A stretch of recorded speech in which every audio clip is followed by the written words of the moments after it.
All right, you're welcome back. Semi Okolawon, Director Information, Osun State, is on Skype with us. Of course, we have our guest in the studio, Professor Chris Nwokobia. Tessa Makende, our reporter, is also in Kaduna to give us, situation, what exactly is happening there as far as the free meals are concerned. But first of all, let's dig even deeper. Highlights of the National Homegrown School Feeding Program by the present administration. The initiative was launched in June 2016 in Abuja. The federal government says 93.1 billion naira has been appropriated for the first phase of the scheme to take care of at least 5.5 million pupils in 18 states from 3 geopolitical zones. The federal government plans to increase the number of school pupils served from 5.5 million to 2 million in 4 years. The homegrown school feeding program will create jobs as meals will be made from local produce of farmers in each state. The federal government will pay all contractors directly, and they say there will be no middlemen. That's an interesting one. We'll want to find out exactly what Chris Nwokobia thinks about that one, and of course our guest in Osun. But some state governments struggling to pay salaries say they have no funds to launch the program. The Osun state government under the Aregbesola administration has been able to sustain the initiative despite the state's meager allocation. It's called Whole Meals. It was officially launched on April the 30th, 2012 to feed about 250,000 pupils and to empower more than 3,000 community caterers. School enrollment in Osun has increased by a minimum of 25% since the commencement of the program, like Okolawon told us much earlier on the program. So, gentlemen, let's go through these figures like we just reeled out to you. 25% increase in enrollment in Osun State. Now, let's talk about the northeast, the northern part of the country where the number of school dropout is really, really high. How much of this food do you think will attract the children to come to school? Hunger is a major tragedy. Hunger is a major disincentive for parents to send their children to school. And the statistics you reeled out here, from looking at increasing enrollment in schools from 5.5 million to 20 million, is amazing, because at the core of our problem as a nation is the fact that our society is largely uneducated, largely illiterate, and that is why governance and leadership almost always takes the people for granted. And if an enlightened society will naturally nudge leadership towards responsible and responsive conduct. And that is why I think that all well-meaning Nigerians should salute this project. And then look at the statistics from the populist, allow me use the word, populist state of Osun. Allow me also say that to have sustained the program in spite of the meager resources is laudable. And to have gotten an increase in school enrollment by up to 25% is amazing. And I do sincerely believe that what we must do as a people is to nudge states. If Osun can do it, so many other states can do it. And the future of our children should be paramount. I don't care about how we go about it, but we should, because the time has come for us to give back to our children, to care for the future, to care about what happens with the future.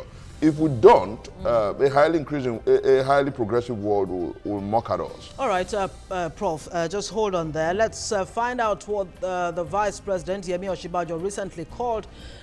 He recently called on other state governors to embrace the homegrown feeding scheme. Let's listen to him. I've been speaking to the Lagos State Governor about the homegrown school feeding program, which, as you know, is one of the most important programs of this administration. And we expect that in this state, there will also be the homegrown school feeding program so that people will be able to benefit along the value chain. Those who will cook the food will benefit.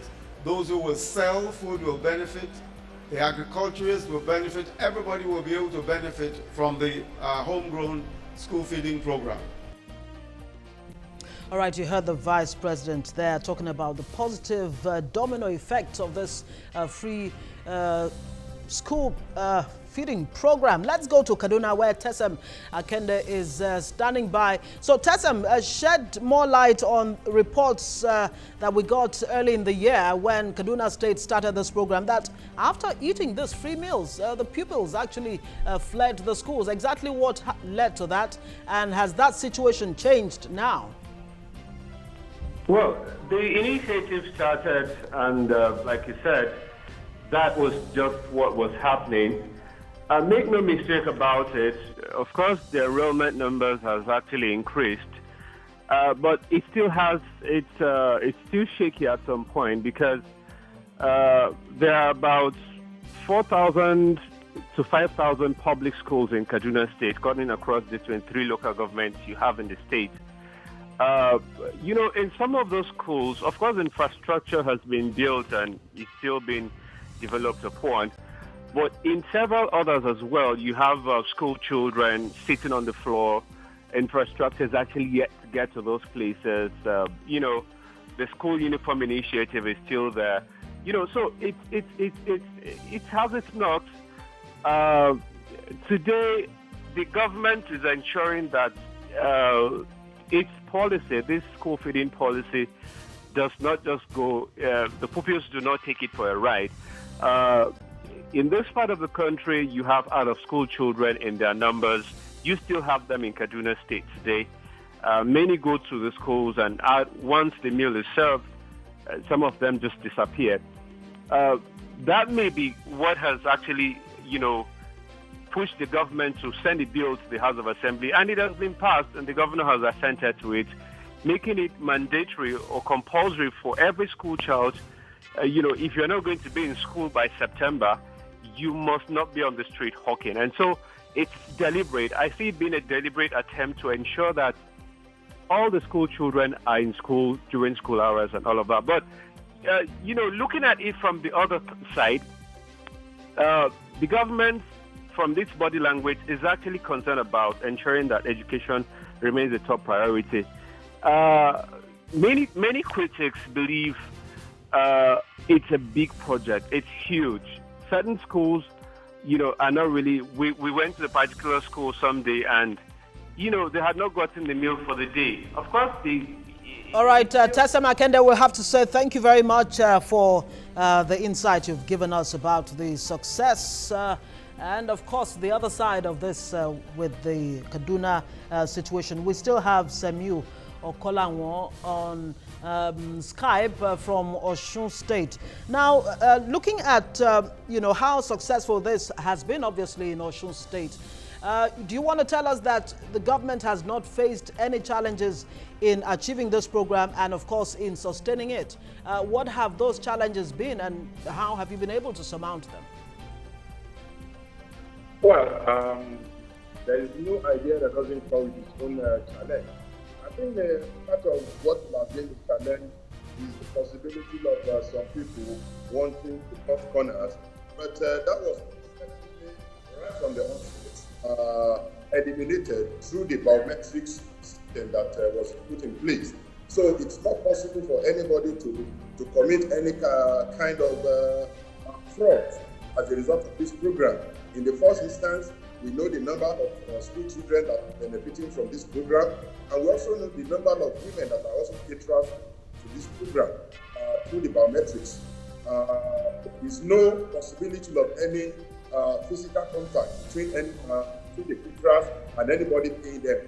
The women who serve the children, they collect their money through the banks. And so if anybody wants information about how much is being spent, who are the people who are collecting the money, it's also possible for you to just approach the bank and get all the facts that you need. I think maybe that would have been a challenge in terms of trying to cut corruption through this program. But I think that was effectively eliminated. Yes, what would have been another challenge is the issue of finance in the country. But that is not only peculiar to us, that is a nationwide global phenomenon that is facing all of us. We have faced it as a major program of this administration. We have resolved that nothing absolutely is going to stop us from continuing that program. And if you also take it from what Mr. Vice President, Professor Osinbajo said, talking about the value chains. The value chains are actually inexhaustible. If you're talking about employment, if you're talking about nutrition values, if you're talking about health, if you're talking about education, a nation that fails to educate its people is actually on its way to ruins. I tell you that people who are not considering taking their children to school before as a result of poverty, grinding poverty, because the child will have access to a day meal in school, that family have already, such families have already sent their children to school. So when you look at the value chains generally, you know that this is a huge program that is benefiting the society. So in terms of sustainability, I think we are confident that this is sustainable. In terms of the value chains to the society, we believe that it has so many benefits to the society and you cannot quantify this. To that extent, that program has come to stay. Mr. Semiu Okola, the Director of Information for Osun State. Many thanks for your time on TVC Breakfast this morning, but we still have Professor Nwokobia here with us in the studio. But before now, some states have actually tinkered with this idea. Lagos tried it briefly. Kano State also tried it briefly. And the allegations we got for the failure of this program then had to do with issue of corruption, issue of poor logistics. Do you think things have changed? Wouldn't that also perhaps rob the states of the benefits this time around?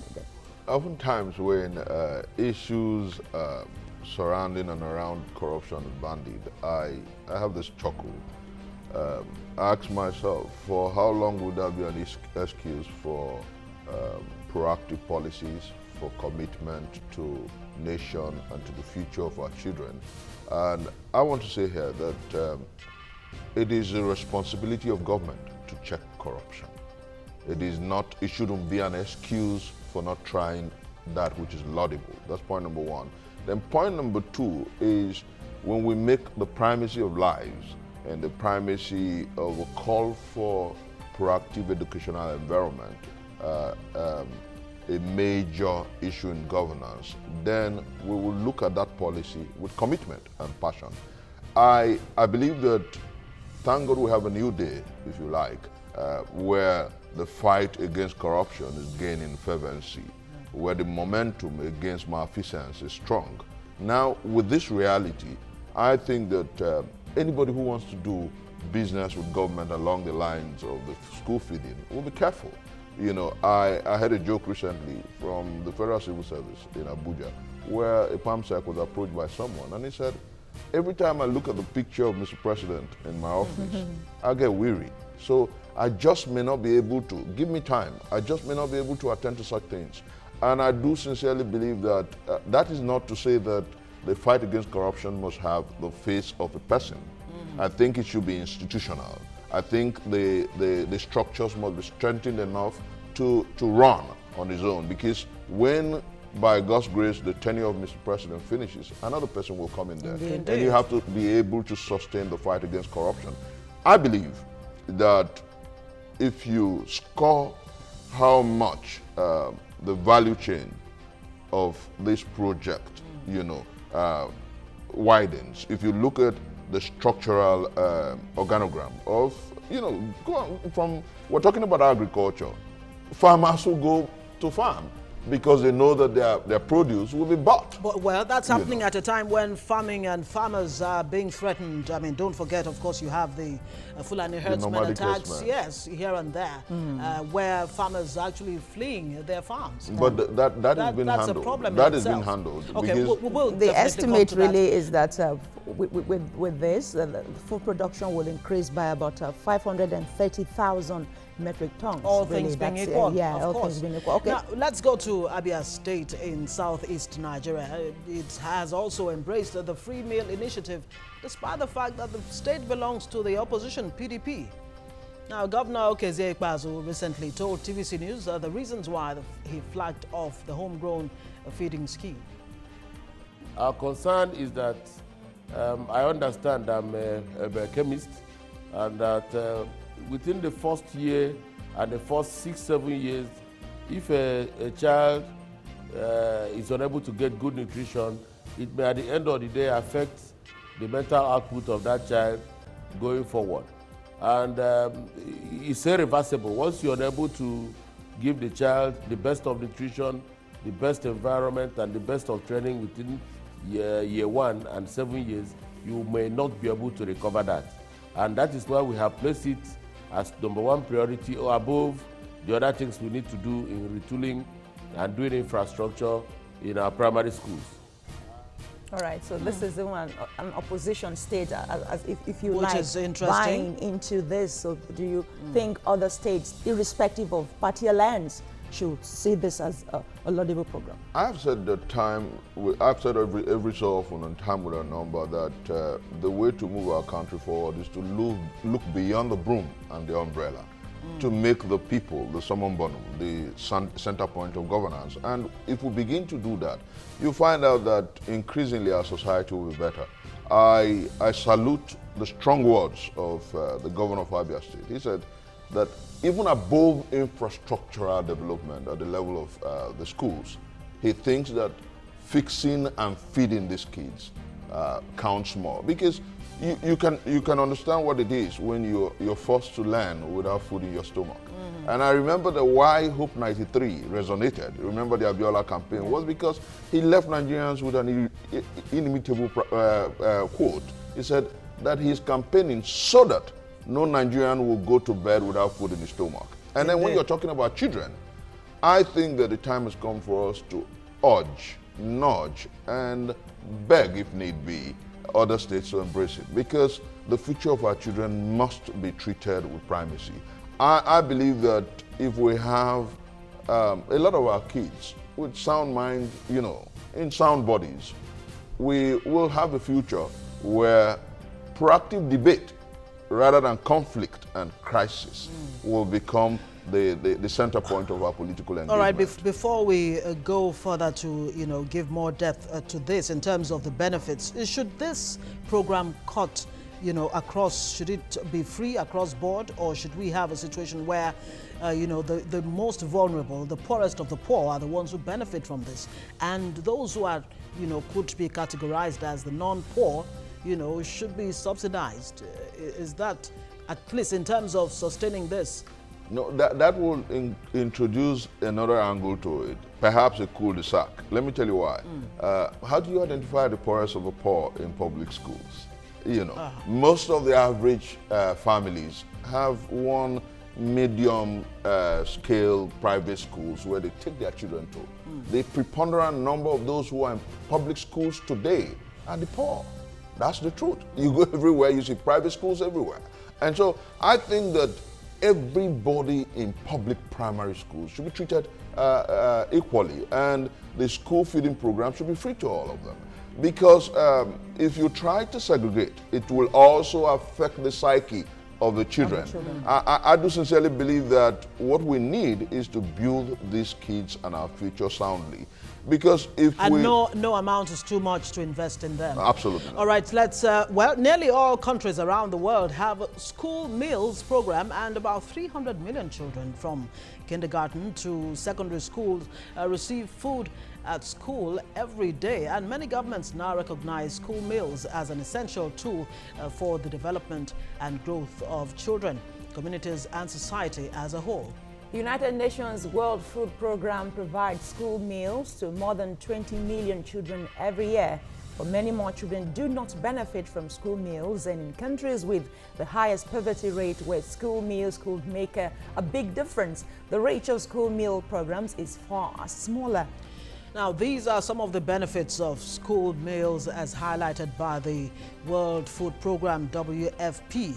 A meal at school acts as a magnet to get children into the classroom. Continuing to provide a daily meal to children helps to keep them in school. But the benefits of school meals extend beyond the classroom. Indeed, school meals help families to educate their children and protect their food security in times of crisis.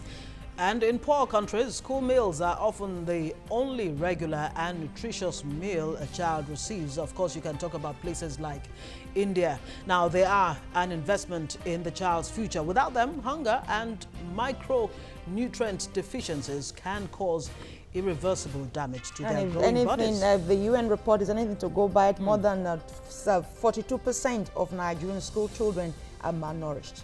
And in addition to that, about 10 million Nigerian school children are actually out of school, of school age. Yes, and of course, that's massive. and the bulk of that goes to the north, you know. So a daily school meal provides a strong incentive to send children to school and keep them there. It allows children to focus on their studies rather than their stomachs, and help to increase school enrollment and attendance, decrease dropout rates, and improve cognitive abilities. That's key, really, cognitive abilities. It almost makes you wonder why we have not had this program, you know, earlier than now. No, but with all the benefits. Former President Olusegun Obasanjo tinkered with this program in 2005. Let's yes, not forget but that was not really necessarily followed up. He did, but it just fizzled out. Yes. Again, right. Now, as often as possible, food is bought locally, which benefits local farmers and the whole community while enhancing the sustainability of the program. So the question is, why haven't we been doing this all the while? I remember, I mean, in nursery school, we used to have chocolate. That was the best in terms of, you know, anything to look forward to as school meal. So we don't run foul of accurate historicity. When I was in primary school, I was fed. Oh, you know, were? yeah, under the UPN program of the old Bendel State, Awolowo's policies allowed for it. And in some of Lagos State, Jack on the fed pupils in schools. I think that the time has come for us to go back to those halcyon moments, those beautiful moments. Because the truth is that I remember then we would eat at home. But you know, the excitement of coming to school to eat our rice, you know, and you know, and then play with it. You know, it was fun, and you know, the enthusiasm, you know, for the students, for the pupils, was awesome. Should we even be looking beyond primary schools? I mean, in places like Germany, you would just go to the Mensa, you know, you hold your tray we and have to start pick from what. somewhere. Yeah, absolutely. Yeah. But should it be something we should be projecting that in another few years we should be able to, you know, go beyond primary, secondary, and even university? Absolutely. As our economy improves, as our system grows, as progress and growth becomes the paradigm in leadership, I do sincerely believe that that will become an issue. Good thing you mentioned the economy, because I was going to ask the question on the budget. You're aware, as it is, there's a deficit of more than 725 billion just for the first quarter alone. So do you see this program really surviving? The deficit mantra doesn't scare me. Most countries, Obama's first term, his budget deficit was in excess of about $12 billion. But they were generating revenue. No, okay, the point so is that we're going to generate. The same. Point of I was listening to really. the business news yesterday across Medium. Even at the stock level of the stock exchange, the projections are amazing. Even with what we say, they're saying that in the next few months, that the inflation rate will drop. They are saying that the economy, that surprisingly, that's what the DG said. Surprisingly, the stock market has just picked up amazingly. And I do sincerely believe that what you need first is confidence. Build confidence across the board. Tell the businessman that corruption will not destroy the ability of or the confidence of international community to come do business. Tell the people that new paradigms are here and new margins are here, and you find out that increasingly, as the months and the weeks roll by, you find out that the economy will improve. Now, in talking about sustainability, should government really be looking at getting the buy-in of the private sector? Yeah, because the Vice President actually said that this is expected to attract about 980 billion naira worth of investment, fresh investment. Perhaps is it just from the local private sector here or beyond the shores of the land? No, absolutely. It will dovetail to just about every sector. It will affect the man who runs a vegetable oil company. It will affect just about everything. And I do sincerely think that you find out that sooner than later, some private organizations, some public spirited organizations will begin to buy in, even in terms of philanthropy and support, because the dividends, the payback will be monstrous. The more states get involved, the more money percolates across the country, the more the spread, the more jobs are created. I think that it is a major stimulant for economic growth, for employment, if you like, at the informal sector. But you know, all over the world, what sector actually builds the economy? So how proactive? How proactive should government be in terms of this challenge that agriculture is facing now, with the herdsmen, you know, attacks, you know, like I pointed out earlier, the farms are being, you know, deserted and all of that. The threat of the herdsman is being gradually contained, and I believe that sooner than later it will be absolutely dealt with. I think that the fears that we have, you know, like I said, and I'm saying for the upturn time, that our president and the security agencies must build amazing confidence by helming the nomadic herdsmen, making sure that they don't mess and ravage our farms. And when that is done, more people will go back to the farms because they know that states will order their produce. Caterers who are involved in these food programs will buy of their produce. So you won't even have the waste of farm produce. You will find people going back to the farms. And I do sincerely believe that the time has come for us to, like I said initially, nudge other states, urge them and plead with them to look in that direction, because across the states there's fundamentally a question of the problem of unemployment. And if you want to encourage agriculture, if you want people to go back to the farms, what you must do is make farming attractive. And one of the greatest key at this point is this free meal, because the farmer knows that his tomato will not rot away. The farmer knows that his cocoyam or potato or whatever he grows will not rot away. So he will go and then perhaps grow more, so that you know, he will make profit, the economy will grow, some people will get jobs, and at the end of the day, you find out that not only are kids going to fare better academically, health-wise, the economy in terms of the informal sector will grow, and then people will be happier at the long run. Okay, back to the issue of the private sector in Osun State, like I was trying to say. I think First Bank, one of the banks who probably give loans to some of the caterers, reduce the interest rate so that they can pay back with ease. Why won't other banks, for instance, buy into such ideas or even make access to credit for these caterers a little more easier? Let me tell you, with politics, that's why I'm happy that this is happening. With politics, a lot of things will fall into place. You know, with the profit, allow the use of that word, with the profit that the Osun State government is making in terms of popularity, and with the profit that the Abia State government will make in terms of popularity, you find out that sooner than later other states will buy into it. And then you find out that banks, knowing that these women will definitely pay back because they are in contract with government, you know, and that credible protocols have been put in place to ensure that they get paid, will give loans at minimum interest rates. And ultimately, I believe that the challenge before us is just about understanding that the paradigms have changed. Now, and what's society must move forward thinking about the people. Indeed. Now, what's your take on government's idea of actually paying contractors directly and not no middlemen? How huge do you think this logistics would be? Monstrous responsibility. Monstrous responsibility. But I think that with this age of internet banking, with this age of the BVN, with this age of technology, it just might not be so difficult, because if you have all the contractors and then you have the biometrics, if you have all the contractors just in one hour, you can they will all get alerts, they will all get paid, so that you cut the proclivity or the latitude for corruption.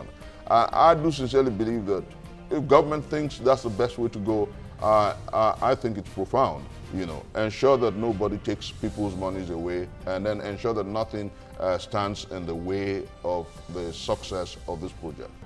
What would be your word of advice to government, whether at the state level or the federal? No, I think that the time has come for us to make our children the center point of governance, and I do sincerely believe that the way to go is chiefly make provisions for their health, for their mental health and their bodily health, and the school feeding program is the way to go. All right, on that note, I want to say thank you so much for being our guest this morning on TVC Breakfast, Professor Chris Nwokobia. Thank you so much.